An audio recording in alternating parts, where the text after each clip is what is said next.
Okay, the next item on the action agenda is the review of the superintendent's contract. I would like to offer an introduction to kind of the background and the purpose of why we're here tonight. The board had a very productive and highly interactive work session from 5:30 to 6. And I will ask our General Counsel, Rosemary Miller, to correct me if I bungle any of the technicalities. And apologize to everybody, it's a little bit dry in the beginning, but we actually have, once we pieced it together, a fair amount of procedure and state law and regulation that govern this issue, which I know to a number of members of the public seemed to just kind of spring out of nowhere. The background here is that, first of all, the current contract under which the district employs Dr. Hargens expires on June 30th of 2015. That will be the end of 4 years for her with the district. So the contract is expiring in about 4 months. Second, there is a rule, I believe it's Kentucky state law, that says in any election year, a board cannot consider the extension of a contract. So until the new board was sworn in on January 12th, the board couldn't really take up this matter. Next, there is a policy, a written policy of this board that says as soon as practical, in the year in which a contract expires, the board must review the performance and decide what to do about the contract. So as soon as practical.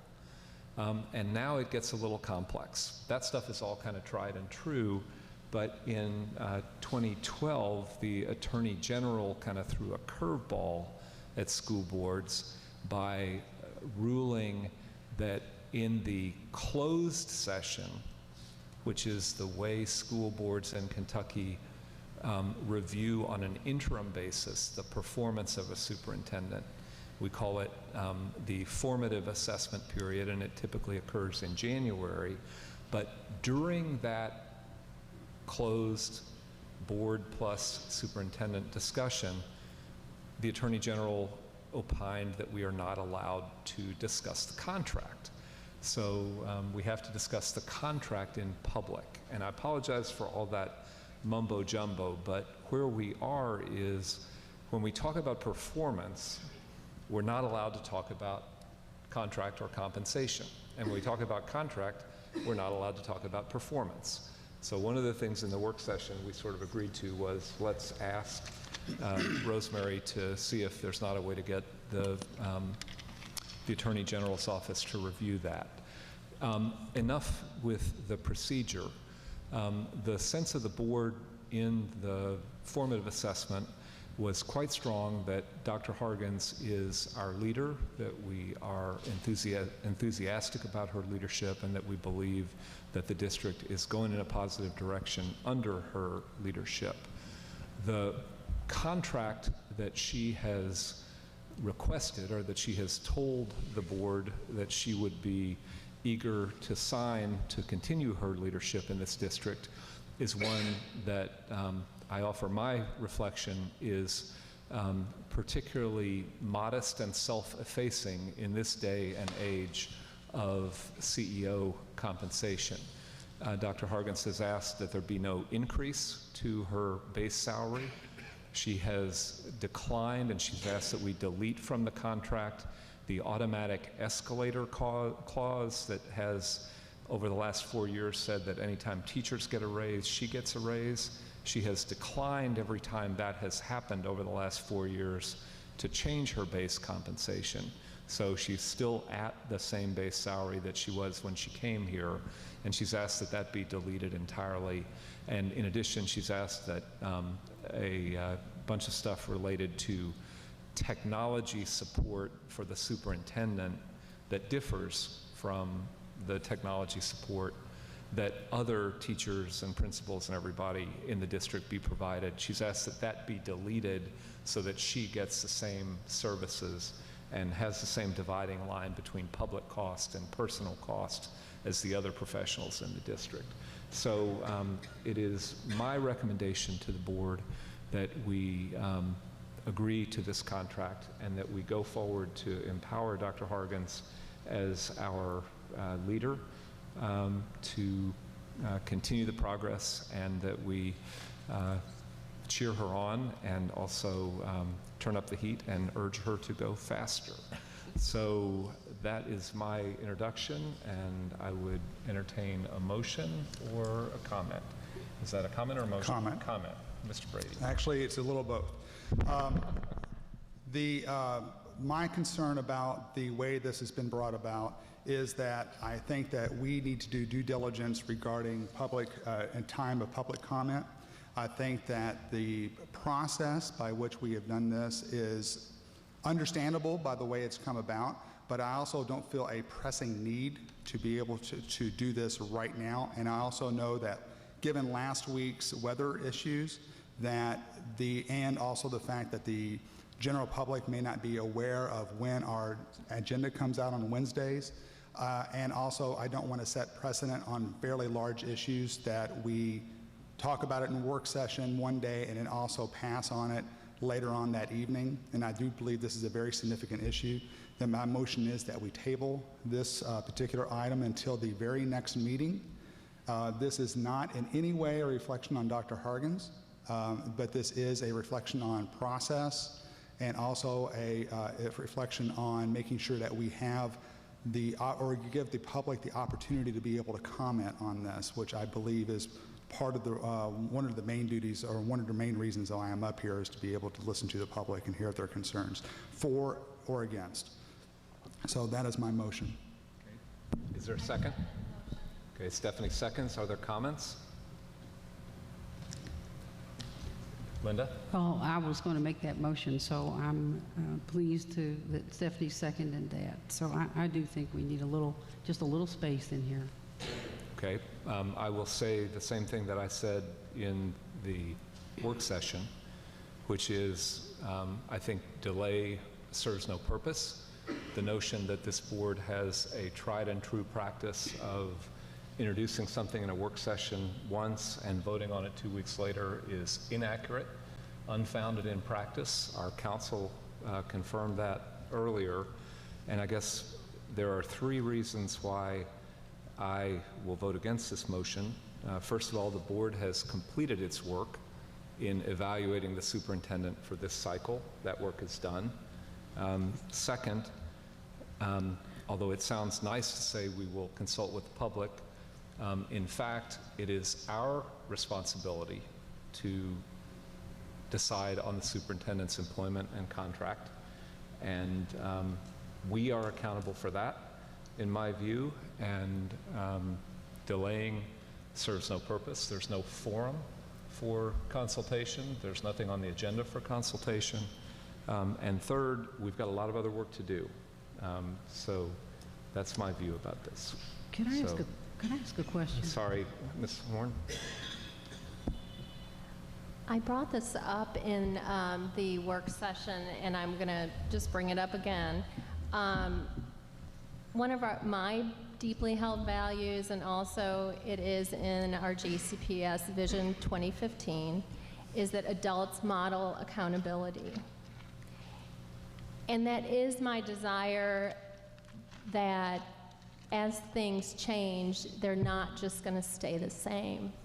And one of the reasons I think we have a new board, we want to model that accountability by having some of these big issues such as the budget, how we have it in a working session, and then in another meeting on a different day, we vote on the budget. This is one of the singular duties as a board member, is to appoint your superintendent. And I feel like a responsible board member, we had a great working session.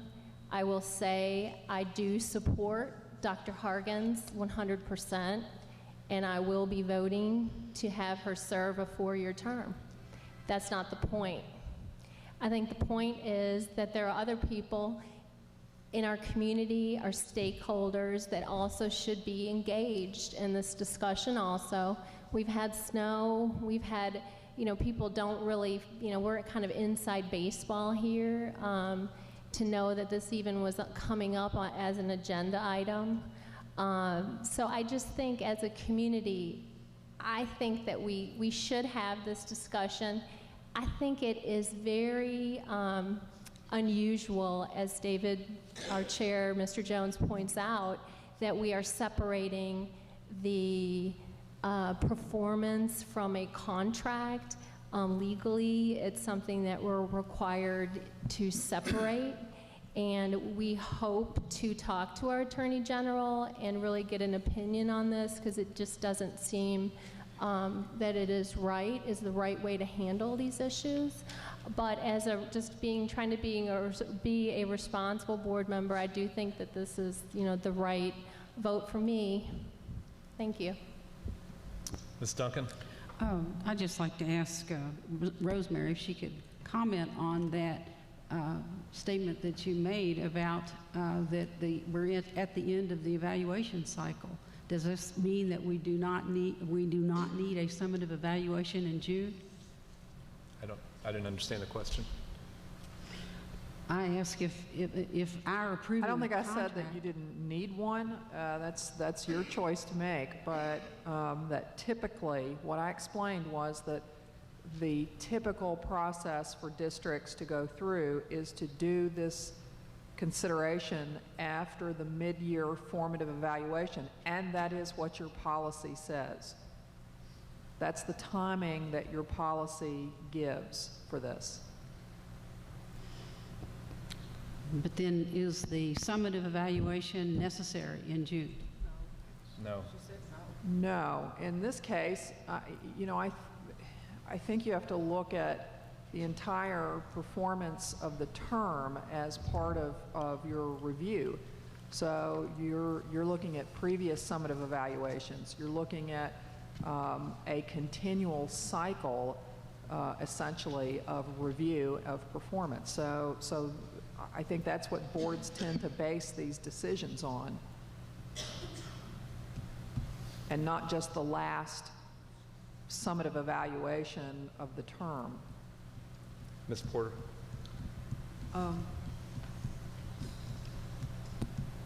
Is this You're on. okay? I guess my comment is that when we did the formative evaluation in January, I believe that was the first board meeting when the new board members were sworn in. At that time, I do not recall that anyone said to us, and I guess it was my error that I did not check with general counsel, but it seemed not appropriate to do that as we swear in 4 board members on the same night that we do the formative evaluation. In that conversation for that, there was absolute consensus that this district was, for once in a long time, going the right direction. I regret the fact that we're having this conversation in this manner, and maybe in the next 4 years the Attorney General can fix it, because it took 5 months to get a simple question answered from the Attorney General. So I can only imagine how long this will take. So it appears that we don't, that there is a difference of opinion. And I don't think that we should come together and talk about the work of the district. I'm not talking about a performance evaluation, and have to go away and think about it for 2 weeks, because I agree with Board Member Hathaway. People are going to tell you what they want to tell you when they see you, wherever they see you, whether it's at the Kroger, whether it's at the Starbucks, or wherever the case may be. So I think that we do not agree on this, and I don't understand the rationale for 2 more weeks. There is no, did someone sign up to speak about this tonight? Or do we have any speakers on this item? No one has signed up to speak.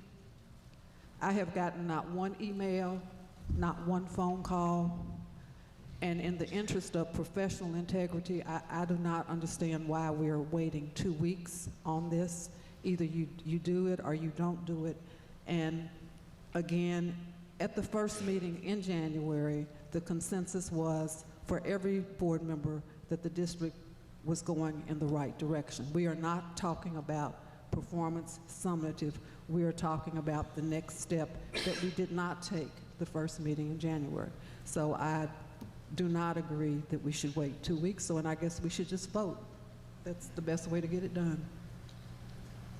Yeah, I guess the only thing I would add for my colleagues' consideration is it's a competitive market for talent, and if you guys think it's fine to just wait, then we'll roll that way. So we have a motion and a second. All in favor? Okay, opposed? Okay, fails. I move the adoption of the contract as proposed. All in favor? You needed a second. I second your I'm motion. sorry. Second. Diane seconds. All in favor? Wait. Before you, make a comment before we vote. Correct. Because Please comment. Yeah. First of all, I want to compliment Dr. Hargens for this past week and make all the decisions that were made in regard to the weather. And I also want to compliment Dr. Hargens for the progress that the district is making. That is not a question for me.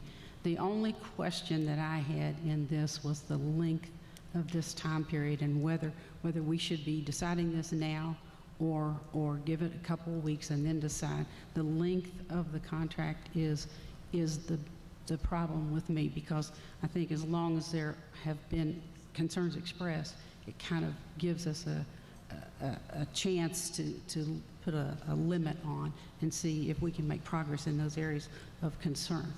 So, I mean, that's the reason that I feel the way that I feel. And now, if you want to go ahead with your vote, that's my comment. Okay. Any other comments? Okay. Moved, seconded, all in favor? Okay. Opposed? Okay. Motion carries 6-1. Thank you. And Dr. Hargens, thank you. Thank you. Let me just say I appreciate the opportunity to serve 101,000 students is an incredible opportunity. So I believe I have the best job in Louisville, and I appreciate the commitment of this board and the support of this board. So thank you. Great. I think it might be a good time to stand and stretch.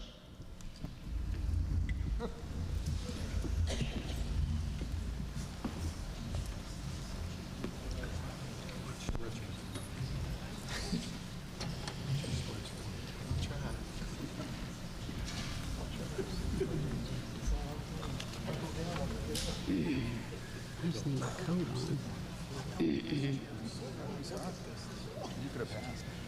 You have to vote because it takes the form before you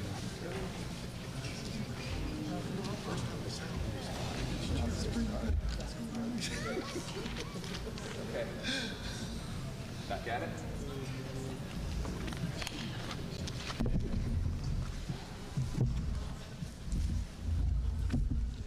Okay, we next move to item 7, which is the information item, the Board of Education discussion agenda planning calendar.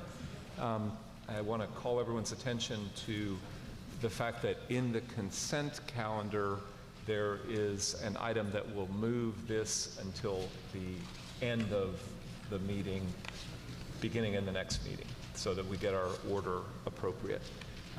But other than that, are there any comments on the planning calendar? Yes, Chris.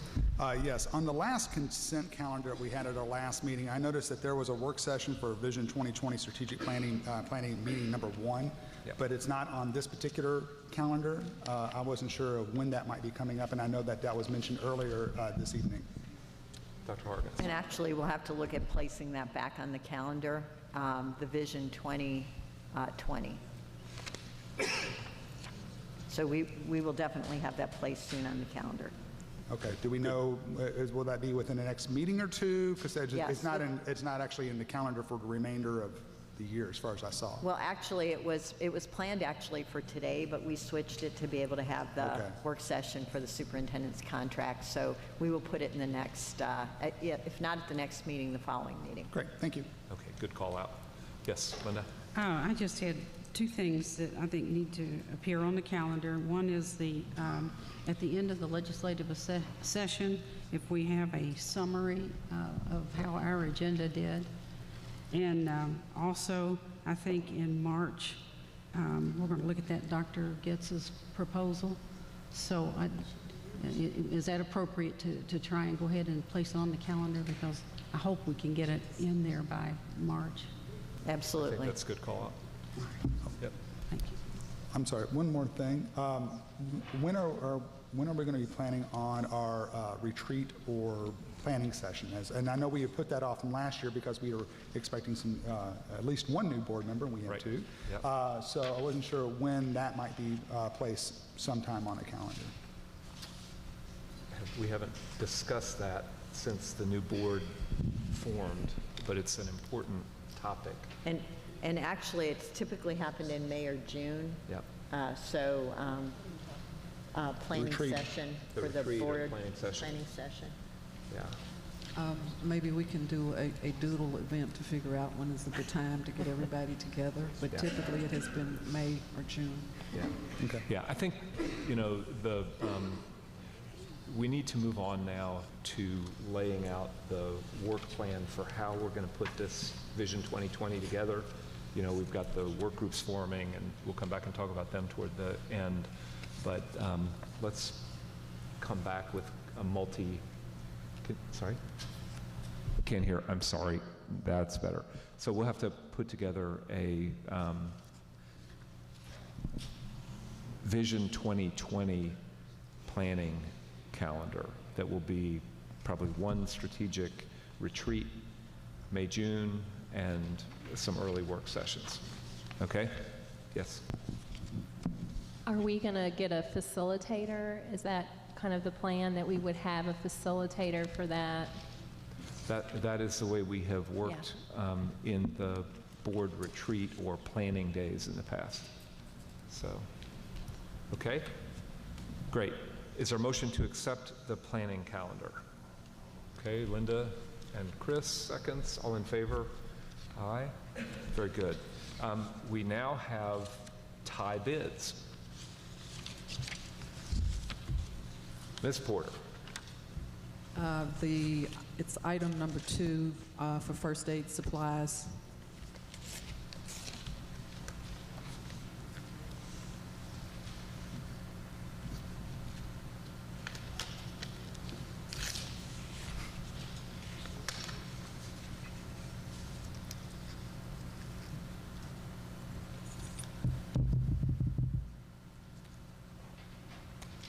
Everything Medical, LLC. Okay. Great. Thank you. The next item is the consent calendar. Dr. Hargens earlier recommended the consent calendar for our consideration. Are there items that people would like to discuss? Okay. In the mic. T. T as in Tom. Yes. Okay, T as in Tom. All right. Others? Okay then, Ms. Horne. Okay, this is the part I had talked to Rosemary, and she said this fit in because this is addressing revision of a board policy. At the next meeting, because this is a special meeting, we can't add agenda items or anything like that. So I just have to introduce the topic today, and then hopefully we can have it on the agenda at the next meeting. The idea of having information items, we have an agenda item, it's called an information item, and then we also have the action items. My suggestion is to have, like many boards, a policy that items are presented as informational, so it's kind of like a new business, and then they're voted on in the next meeting. So you could have topics come up and be introduced, and then they come for a vote at the following meeting. Such as we have a alternative school program that Dewey wants to tell us about at one meeting, so we're not, you know, it's so awkward for everybody in the community then to try to vote on it in that same meeting.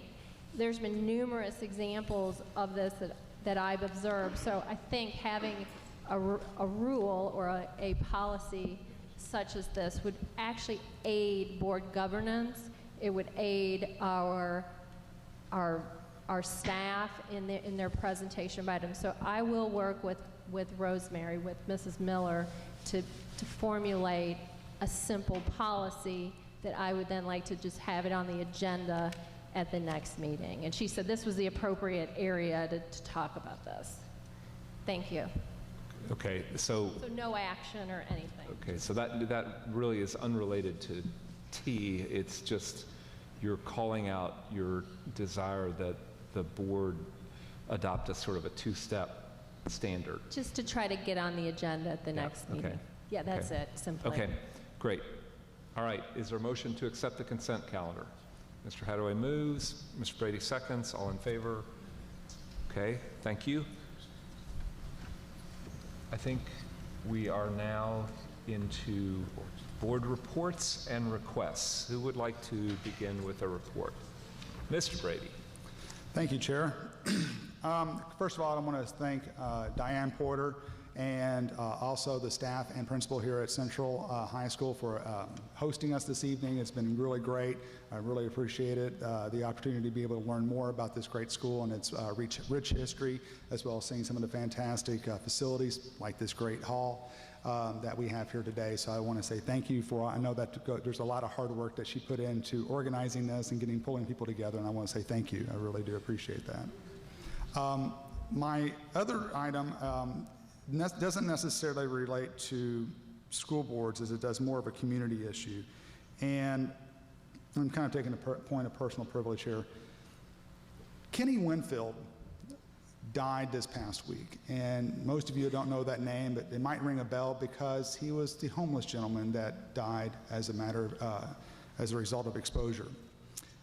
I talk about him right now not because of the issue of homeless being outside or not knowing procedures or white flags or anything along those lines. I talk about him right now because in all the news reports and the comments I've seen on websites, they don't talk about him.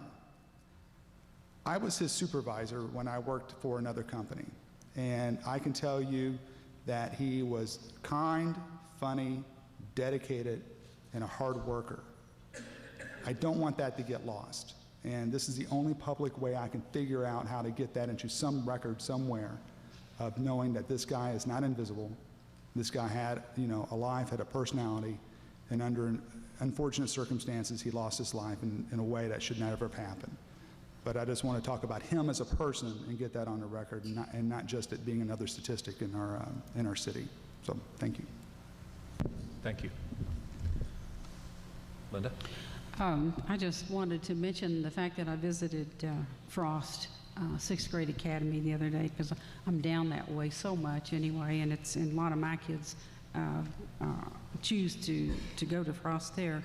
But the 6th grade program there is just such a refreshing, exciting thing to observe. And I know I spoke with the staff there, some of the security and custodial staff, and people who were not the classroom teachers, actually. But I know they brought up the fact that they would love to keep these kids because they've gone through a whole different training with under Dr. Stroud. It's a whole different attitude, a whole different atmosphere at there. And so I thought it was welcome news that they were thinking that they would like to keep those kids and just move them up to the second floor and bring a new crop in next year. I don't think we're thinking like that, and I don't think that's the direction really that we're headed. But I did want to relate the fact that they're so pleased with their programs out there right now that they even feel like that. So I think that's a great sign for the work that's been done at Frost. Okay, thank you. Let's see, do we need to go to the other side for a moment, or can we keep working over here? Go ahead. All right. I'll just mention.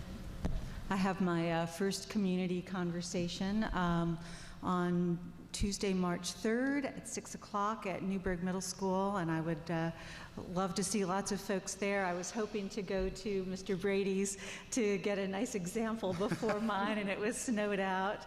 But I want to invite the community to that. I also want to thank the staff. I don't know who the report came from, but I had requested a report on the School Resource Officer Program and got a very nice, thorough report, and I appreciated that. I learned some things, for example, that only 60% of our school resource officers are certified and have the recommended training. There are also a lot of differences among the different schools about how that SRO program is implemented. There's a lot of data that I'm interested in seeing that wasn't included in the report. For example, how much school time is lost when students, what should be maybe a school discipline problem becomes a court problem, and so the child is being disciplined both at school and in the court system. So I guess it was an excellent report. I learned a lot. I'm going to be bringing that back with some more questions, so I wanted to, I guess, just let you know I'll be doing my homework and bringing that back. Great. Okay. Actually, let's jump over to Steph. Just real quick. Oh. Yes, I will snow it out, and it's been rescheduled to March 31st. Thank you. Actually, I was going to say, if you hadn't been snowed out, it's pretty normal. Mr. Brady would have shown that the crowd tonight that came out with Ms. Porter and the Valley crowd that Mr. Hadaway got together, that's what you should expect, right? Absolutely. Not quite. Okay, Steph. Okay. We had received the report about the SRO officers. It was excellent. It was well prepared by Stan Mullins.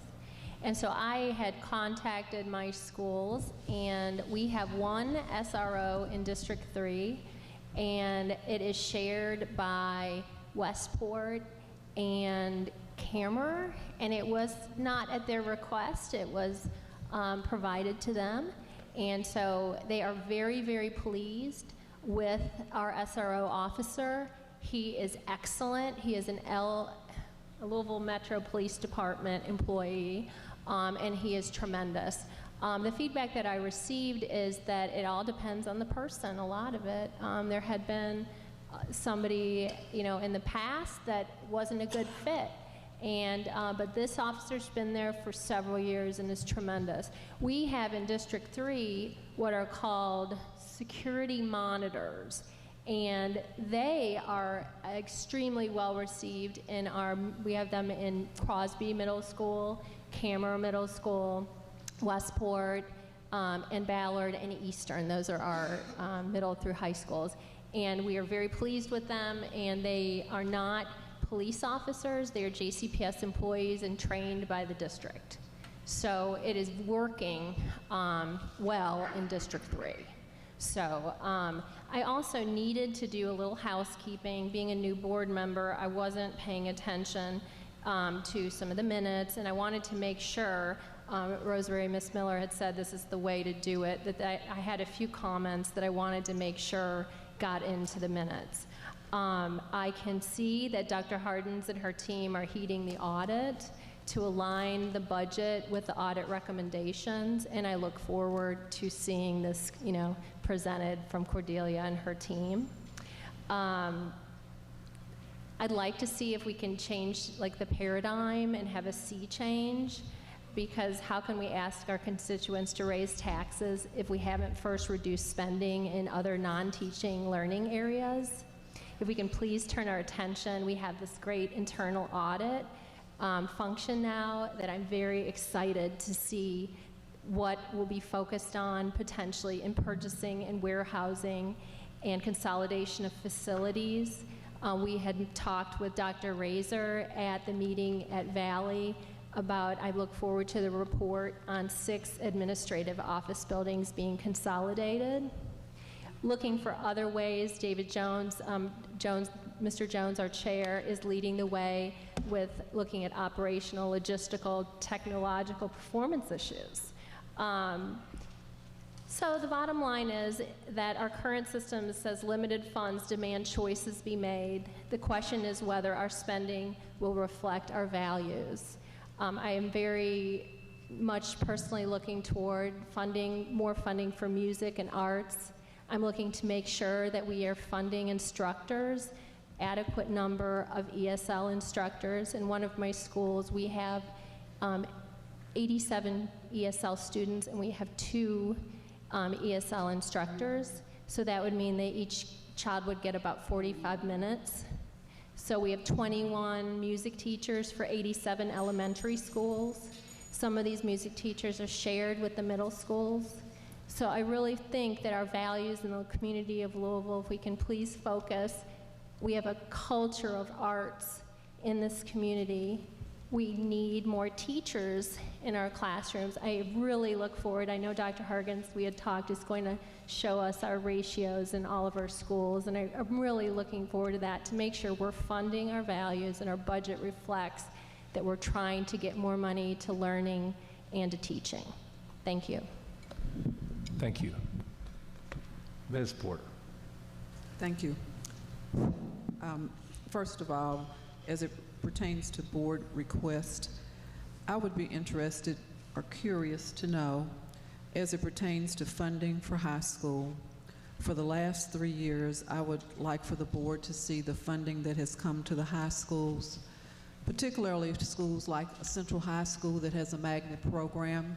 So I would like to know the money that has come from the school to career office and from the district, because there has to be some consistency with programming and funding that goes into our schools, because all schools deserve the best. So for the last 3 years, I know that we get Carl Perkins money, but that's not the only money we get. So I'm interested in knowing money that has gone into individual programs, and we heard about multiple magnet programs tonight.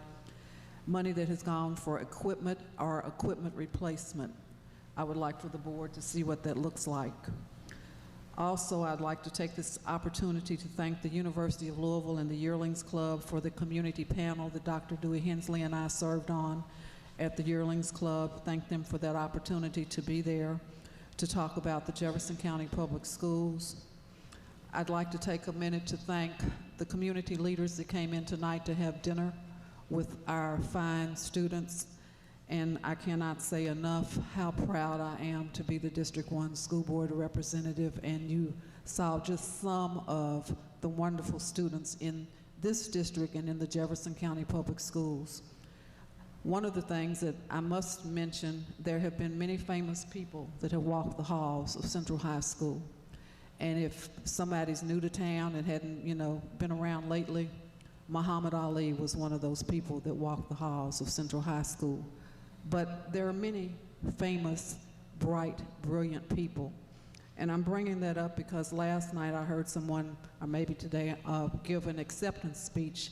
And he said, when I was growing up, I thought I was weird. I thought there was something wrong with me and that I was strange, and I almost gave up on myself. And what I would say to us is that we can never give up on our kids, because they all have gifts, and it's our job to find the gifts and to nourish them. So thank you for coming to District 1. I'm still excited about it, but it was a great opportunity for you to see some of the finest, so thank you for this opportunity. I think we should have one more round of applause for Ms. Porter.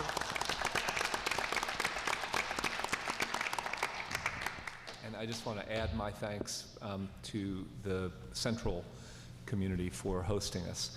I do have a couple of nerdy items to finish on.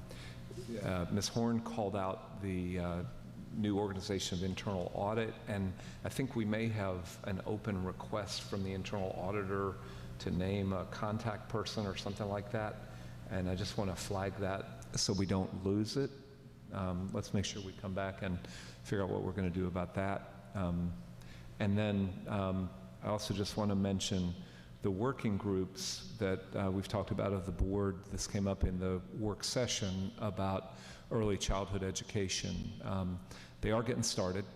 Dr. Hargens, we're going to need a little more probably specificity about who's staffing what, but I believe Chris, you and Steph are getting organized with Teresa Reno Weber to come and talk about data and Certainly, next week. Okay, great. And then policy and pedagogy has March 3rd. And Mr. Hadaway, you got a date?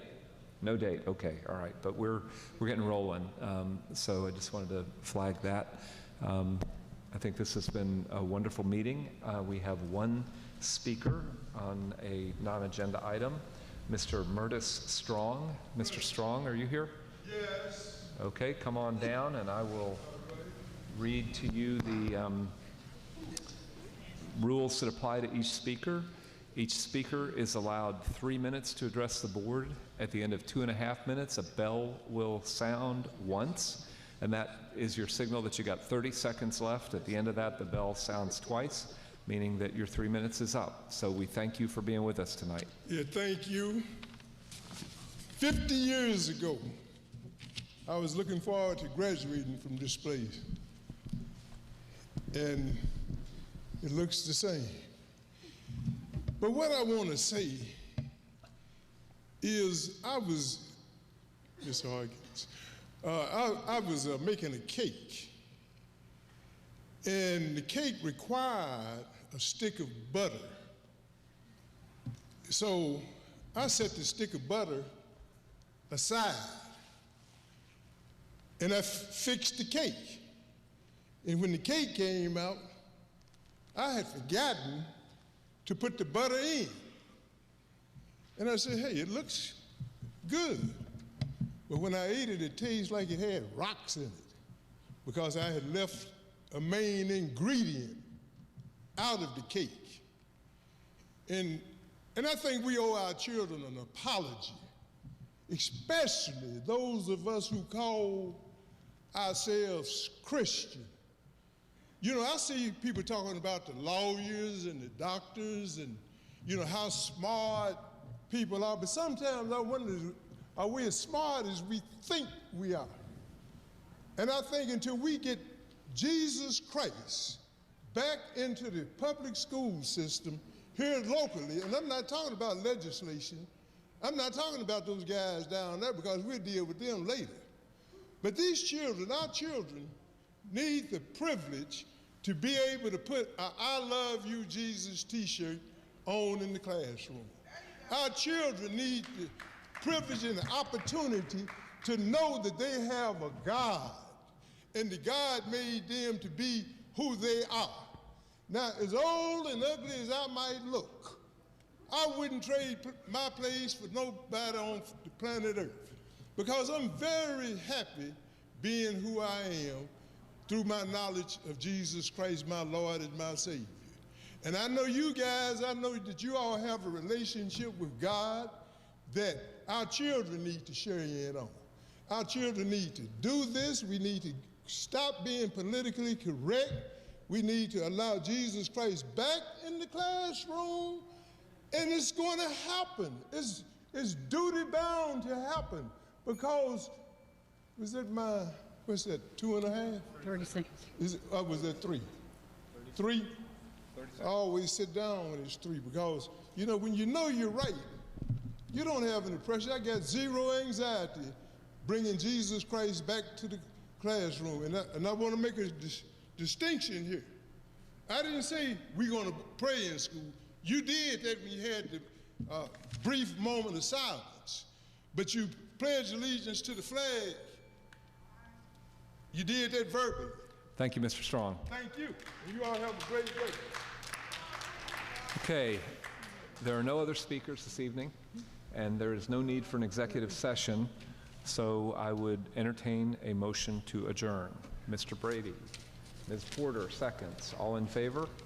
Aye. We're done. Thank you. Thank you, everybody, and thank you, Central, again.